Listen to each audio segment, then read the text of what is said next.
et bienvenue dans la chaîne Mathématiques Sciences. Aujourd'hui, je vais présenter une nouvelle vidéo dans laquelle, tout simplement, en première spécialité mathématique, on va essayer de comprendre les applications de la dérivation. Une des applications possibles de la dérivation. Alors concrètement, jusque-là, on a dérivé des fonctions. Donc on avait des fonctions, on a dérivé, on a appris pas mal de formules, et voilà, on a juste appliqué. Mais concrètement, c'est un peu comme le produit scalaire, ceci, donc la dérivation, cette outil de dérivation, a une utilité un petit peu plus large que juste j'applique des formules. En réalité, la dérivation, donc ça vous permet tout simplement d'étudier ce qu'on appelle justement, vous l'avez vu dans le titre, les variations d'une fonction. En effet, à l'aide de la dérivation, on va pouvoir étudier le signe d'une fonction. Mais comment justement? À l'aide de ces trois propriétés que vous affichez juste là, accompagnées des trois courbes, ok, pour mieux illustrer mon propos. Pour mieux illustrer le propos.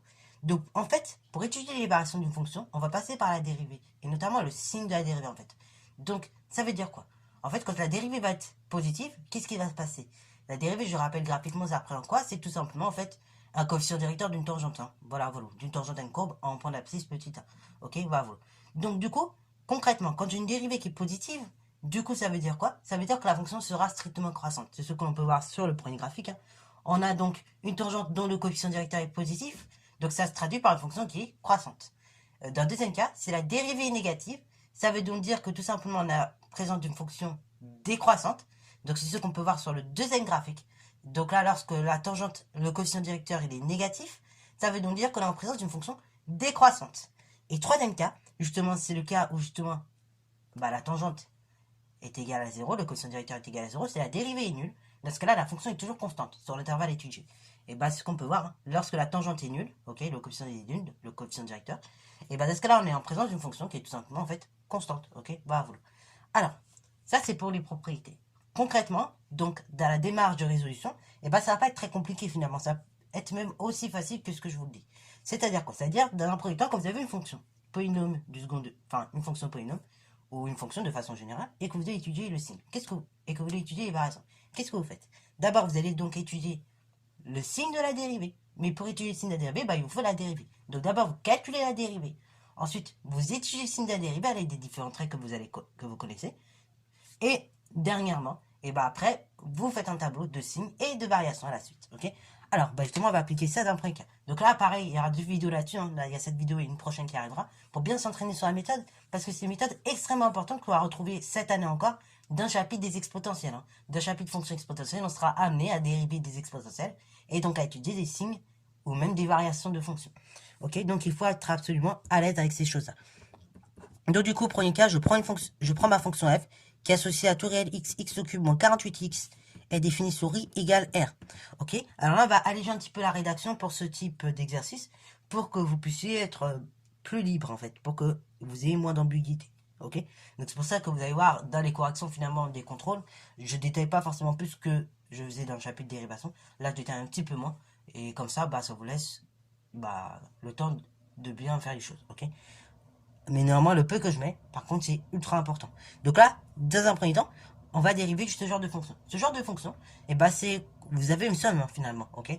Somme de deux fonctions, x au cube et 48x. Donc, on va dire que f, pour faire très simple, est une somme. Alors, c'est une somme de fonctions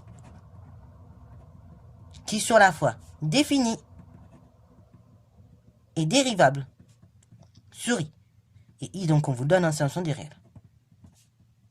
Donc là, vous avez de la chance, on vous donne un intervalle. Vous dites, dans ce cas-là, à la suite de ça, vous dites que f, vous voyez, c'est une composée de deux termes. Donc il s'agit d'une somme de deux fonctions, ok, ou deux fonctions définies et dérivables sur cet intervalle. Après, directement, on va calculer f' de x, la dérivée. Donc la dérivée de x au cube moins 48x, c'est la dérivée de x au cube plus la dérivée de moins 48x. Hein, on est sur une somme. Donc du coup, la dérivée de x au cube de tête, 3x carré. Hein, le nombre en exposant, il va à gauche, hein, à gauche du x. Et après, en exposant, c'est 3 moins 1, donc 3x au carré. Et après, la dérivée de 48x, c'est la dérivée de 48 fois 1. Donc, ça fait 48. Voilà, donc on en arrive là. C'est la première étape. Ensuite, qu'est-ce qu'on fait? On étudie le signe de la dérivée. Donc, on étudie le signe de f' de x, la dérivée. Et après, donc, comment je vais étudier le signe concrètement d'une telle fonction? Là, polynôme du second degré. Donc pour ce faire, on résout ou on cherche les racines du trinôme. Ou bien on résout f' de x égale 0. C'est la même chose. Ceci équivaut donc à 3x carré moins 48 égale 0. Alors là, on pourrait faire delta, b carré, moins 4ac, tout ça, x1, x2, ça, mais là, ça va être trop long. Ok, là, on peut faire beaucoup plus simple, on peut s'affranchir du x carré égal, hein. Enfin, du b carré moins 4ac, du delta. Donc, du coup, comment je m'affranchis de ça? Bah, tout simplement, en résolvant une équation plus classique. Bon, donc, comme je l'ai dit, on va s'affranchir du delta. Et pour s'affranchir du delta, on va se ramener à une équation x carré égale un nombre. Donc, du coup, d'une part, j'isole le 48 sur le membre de droite. Ça fait 3x carré égale 48. L'opposé de moins 48, c'est 48. Et après, là, on a 3x carré égale 48. Moi, je vais la valeur de x carré. Donc, je divise par 3. Ça fait x carré égale 16. X carré égale un nombre. Donc, ça veut dire que x égale moins racine carrée de ce nombre ou plus racine carrée de ce nombre. Ok, donc ça fait x égale moins racine de 16, ce qui fait donc moins 4. Ou x égale racine carrée de 16, ce qui fait tout simplement 4. Voilà, donc là, j'ai les deux racines du polynôme. Donc, de façon immédiate et rigoureuse, je peux établir le signe de ma dérivée. Et donc après, tout simplement, les variations de la fonction. Ok, voilà. Donc, pour ce faire, je mets la ligne avec les réels de l'ensemble de définition. Donc ici, on est sur l'ensemble des réels. Donc, on part de moins l'infini. On va jusqu'à plus l'infini, bien évidemment. En plus, je t'invite à faire des bêtises. Je t'appelle depuis tout à l'heure. Moi, je me dis... Donc, on va compléter le tableau suivant. Donc, comme je le disais, on a une ligne pour les réels x, donc moins l'infini plus l'infini, les réels de l'ensemble de définition. Et donc, ligne concernant ligne de la dérive, ok, une concernant les variables de la fonction. Une fois que j'ai ces éléments-là, après, je peux compléter la suite de ce tableau. Donc là, le signe de la dérivée, du coup, on est sur un polynôme de degré 2, hein, malgré tout. Donc, on va identifier que le A, le nombre collé à côté de x, ici c'est 3. 3 qui est positif, je le rappelle. Là, j'identifie mes racines en mettant 0, comme ceci. Et en dehors des racines, c'est le signe de A. Et entre les racines, c'est le contraire du signe de A. Donc, signe de A positif, donc à l'extérieur des racines. Et le contraire du signe de A, négatif, donc entre les deux racines. Pareil, si là, il y a des difficultés ou quoi pour les signes, pour le tableau de signes d'un polynôme du second degré, il faut revoir la séquence fonction polynôme du second degré que j'ai fait en début d'année. Et donc, vous allez voir, il y a des vidéos sur l'étude du signe d'un polynôme de degré 2. Ensuite, du coup, on va maintenant compléter la ligne concernant les variations de la fonction. Donc, là où la dérivée est positive, on a une fonction croissante. Là où la dérivée est négative, fonction décroissante. Et là où la dérivée est positive, on est sur une fonction croissante. Ok? En moins l'infini plus infini, je ne mets rien. Il s'agit d'une histoire de limite. Vous verrez ça l'année prochaine. En revanche, en moins 4 et 4, je mets les nombres que je trouve. Donc, soit on peut faire le calcul de tête, ou soit on fait les calculs à la calculatrice. Donc là, normalement, l'image de moins 4 par la fonction S, du coup, ce serait moins 4 au cube qui fait donc tout simplement moins 64. Ok, voilà, vous. Moins 48 multiplié par moins 4, qui fait donc tout simplement, aurait été donc 96, 192. Ok, voilà, vous. Et donc 192, vous retirez donc les 64, ça vous fait normalement 128. Là, vous avez du moins 128, c'est l'opposé. Et donc ainsi, vous avez tout simplement les variations de la fonction. Donc là, pareil, vous pourrez revérifier ces valeurs à la calculatrice. En tout cas, au cas où si dans le contrôle vous avez perdu ou quoi, là, vous pouvez juste mettre qu'ici c'est f de moins 4 et là c'est f de 4. Ok, bravo, c'est la même chose. Voilà, ce sont les images de façon simple. Alors maintenant, on va passer au second cas de figure. Donc du coup, deuxième cas de figure, on va passer à cette fonction-là ici devant. Donc on va essayer pareil d'étudier ces variations. Donc vous avez compris le délire. On va d'abord la dériver. Ensuite j'étudie le signe de la dérivée. Donc là ça sera sous la forme d'un quotient. Donc il faudra étudier le numérateur, le dénominateur en l'occurrence. Mais vous verrez, ça va aller un peu plus vite que précédemment. Et après donc on fera tableau de signe. Hein. Et voilà. De là on aura, avec le tableau de signe, on a déduit les variations de la fonction. Donc f, là pareil, on va aller plus vite. Donc f est le quotient de fonction dérivable. Enfin définie dérivable sur i. Ça c'est la première étape. Première étape. Deuxième étape, une fois que j'ai écrit ça, et bah de façon très simple, on identifie le u, on identifie le v éventuellement. Donc, u de x, c'est le numérateur. X carré moins 6x plus 1. V de x, dénominateur. X moins 2. Donc, je vais écrire très rapidement ma formule de dérivation. F' de x égale u' de x plus v de x, enfin, multiplié par v de x, pardon, moins u de x fois v' de x sur v carré de x. Ok, donc la formule, bien évidemment, on la connaît par cœur. Ok, et donc là, à côté, je vais écrire la dérivée en face. Donc, du coup, u' de x, c'est la dérivée de toute cette somme-là. Donc, c'est la dérivée de x carré moins 6x plus 1. La dérivée de x au carré, je vais dans le tableau directement, c'est 2x. La dérivée de 6x, c'est tout simplement la dérivée de moins 6 multiplié par x, donc c'est-à-dire moins 6 directement. v' de x, donc c'est la dérivée de x plus 2. La dérivée de x, ça fait 1. Et la dérivée de 2, 0. Là, pareil, la dérivée de 1, je n'ai pas écrite, mais ça fait 0. D'où l'expression que vous voyez juste là. Alors maintenant, je vais calculer tranquillement. f' de x égale la chose suivante. Je remplace. Hein. U' de x à dérivée de u. 2x moins 6. Facteur de v de x, x moins 2. Moins u de x, x carré, moins 6x plus 1. Multiplié par la dérivée de v. Ok, donc multiplié par 1, on a dit. Le tout sur v carré de x. Donc v carré de x, le tout, donc c'est x moins 2 que vous avez au carré. F' de x égale la chose suivante. Donc là, on réduit tranquillement. Je vais donc développer tranquillement au numérateur. Attention, il y a 2 développements entre guillemets à faire. Je développe cette partie-là avec la double distributivité. Et là, vous voyez un moins, donc, et le voisin en plus. Donc vous avez un moins, il va falloir d'abord distribuer le 1 et après supprimer ce moins. Enfin, donc cette parenthèse précédée du signe. Donc je développe tranquillement d'abord cette partie-là. 2x moins 6 multiplié par x moins 2, ok. Donc du coup, le 2x, je développe avec le x et le moins 2, je distribue. Donc 2x fois x, 2x carré. 2x fois moins 2, ça fait moins 4x. Après, je m'occupe du moins 6. Donc moins 6, je développe avec x, ça fait moins 6x. Moins 6, je développe avec moins 2, donc moins par moins plus, 6 fois 2, 12. Moins, là, toute cette partie-là, donc le 1, je distribue à toutes ces parenthèses-là, dans un premier temps. Et donc ça change pas, hein. Quand on multiplie un nombre par 1, ça n'a jamais changé. Ça fait x carré moins 6x plus 1 sur, on a toujours dit x moins 2, le tout au carré. F' de x égale la chose suivante. Donc on développe tranquillement, 2x carré, moins 4x moins 6x, on peut directement réduire, ça fait moins 10x. Plus 12, moins, donc cette parenthèse-là. Vous avez une parenthèse précédée d'un signe moins. Donc là, règle de quatrième, voire de troisième. Quand vous avez une parenthèse qui est précédée d'un signe moins, comment je fais pour tirer sa parenthèse? Eh ben, je retire la parenthèse. Donc, en modifiant tous les signes de tous les nombres de la parenthèse. C'est-à-dire que là, le x au carré devient moins x carré, le moins 6x, il devient plus 6x, et le plus 1, il devient moins 1. Ok, je donne l'opposé en fait de tous les nombres de la parenthèse. Sur x moins 2, bien évidemment, j'ai dit l'ensemble au carré. Ça fait f' de x égale la chose suivante. Donc, du coup, je regroupe les termes en x carré ensemble. 2x carré moins x carré, c'est x au carré. Moins 10x plus 6x, c'est moins 4x. Et après, plus 12 moins 1, c'est plus 11. Ok, bravo. Sur x c'est x moins 2. Le tout au carré. Ok, bravo. Alors là, pareil, si vous avez besoin, à ce rythme-là, vous pouvez éventuellement mettre les couleurs comme on faisait avant. Bon, moi, je ne le fais plus parce que je considère qu'en première, normalement, vous avez la technique. Mais voilà, normalement, vous pouvez très bien faire avec les couleurs si vous avez encore besoin. Ok, c'est pas une honte d'ailleurs, c'est même plutôt bien. C'est valorisant, quoi. C'est-à-dire qu'il y a une méthode dedans. Ok, quand vous mettez les couleurs, c'est-à-dire que vous cherchez quand même une méthode.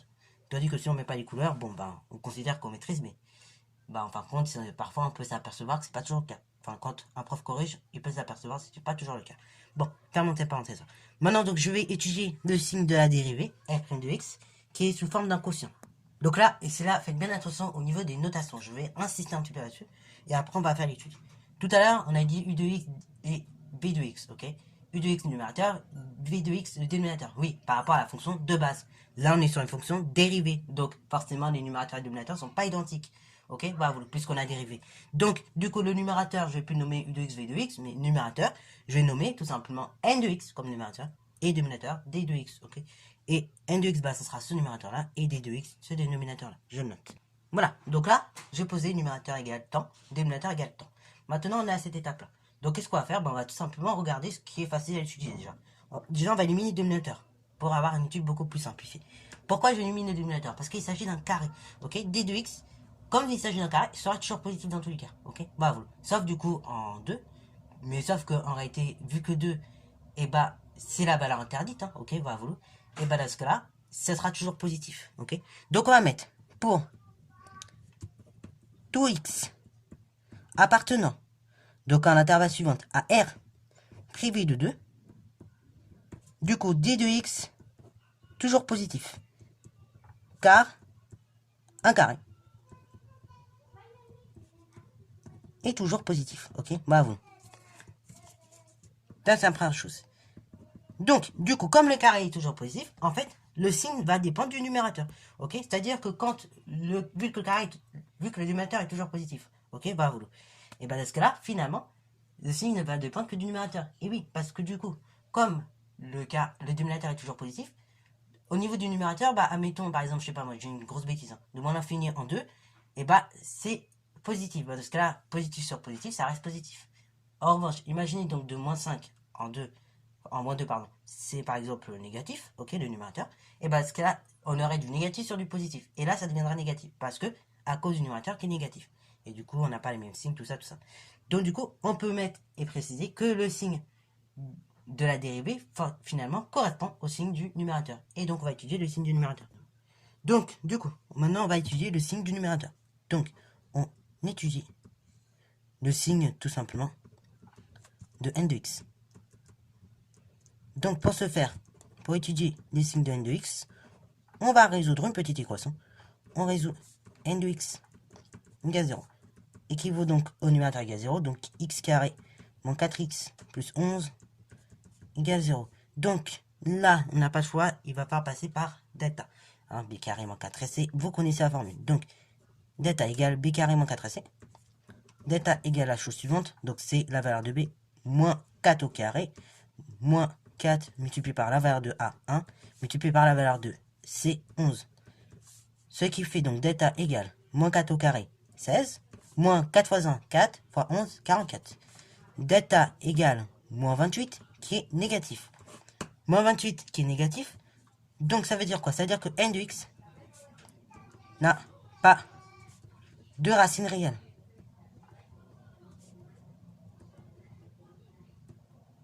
Voilà, ok, bravo. Donc, on en arrive là.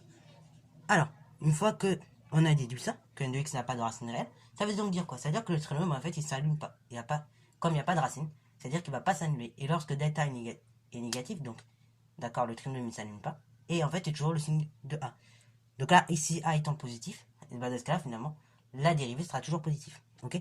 Donc là, maintenant, tout de suite, on va faire le tableau. Alors, du coup, on en arrive là. Ok? Mon infini plus infini. Je mets donc la valeur interdite, 2. Je mets, on va lister cette étude du signe de la dérivée. Et bah, tout simplement les variations. Alors, du coup, en 2, c'est une valeur interdite. Donc, tout simplement, je vais mettre une double barre. Et comme la dérivée, c'est un quotient déjà, et qu'on a dit que ce quotient 2 était la valeur interdite, et bah du coup, je mets la double barre également ici et ici. A, et donc là, maintenant, le signe de la dérivée, c'est le signe de A.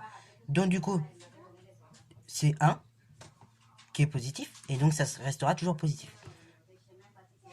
Alors, donc du coup, là, on a une dérivée qui est toujours positive ici, ici. Donc ça fait que on aura 2 fois une croissance. Alors en fait, pourquoi 2 fois une croissance? Parce que bah, on est sur la forme de la quotient, je vous rappelle. Donc ça veut dire quoi? Ça veut dire que la fonction, elle peut accroître jusqu'à 2. Après, on va voir comme ça une coupure. Et on va voir à partir de 2 exclus, une autre croissance jusqu'en plus infini. Ok? Là, cette croissance, elle se fait de moins l'infini en 2 exclus. Ok? Bah, un peu avant 2. Et cette croissance reprend un tout petit peu après 2. Et jusqu'à plus infini. Donc là, ici, je vais pas mettre de valeur. Parce que bah, c'est une histoire de limite encore. Là, pour les mêmes raisons de limite, parce que c'est des histoires de limite, je ne mets pas de valeur. Là, histoire de limite, vous avez compris, je ne mets pas de valeur. Et là, je vais encore me répéter une 4e fois. Mais c'est une histoire de limite, en fait. Et donc là, je ne vais pas mettre de valeur. Voilà. Donc finalement, et ben, là, le tableau tech, il est nickel. Il n'y a rien à dire. On ne peut pas présenter les résultats autrement. En tout cas, en classe de première. Ok? Donc sur ce, ça va fin de cette vidéo. J'espère qu'elle t'a plu. Si c'est le cas, comme d'habitude, n'hésite pas à liker, commenter et bon incitatoire en mathématiques et en sciences.